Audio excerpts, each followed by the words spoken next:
Welcome to Kenton's videos. Enjoy the video. You start by signing into Steam and confirming the physical drive is connected. This avoids mid-process errors. Once done, open Steam, click Steam in the top left, choose Settings, then Downloads, and finally Steam Library Folders. You're doing this now so Steam recognizes destinations.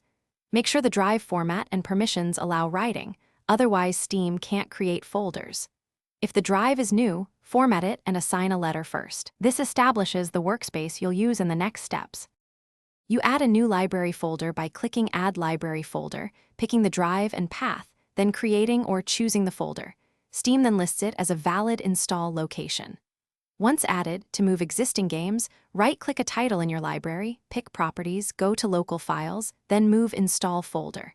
Select the new library and confirm. Steam copies files rather than re-downloading, which saves bandwidth.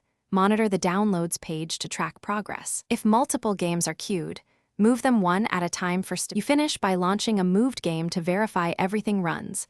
This confirms both files and shortcuts updated correctly. If a game fails, use Steam's Verify Integrity of Game Files to repair missing or corrupted files. This forces Steam to recheck the new path. Make sure the target drive has continuous free space. Steam won't auto-expand across drives for a single install. If Steam doesn't see the folder, re-add it in Settings or restart Steam, and if needed, reboot Windows to refresh drive mount.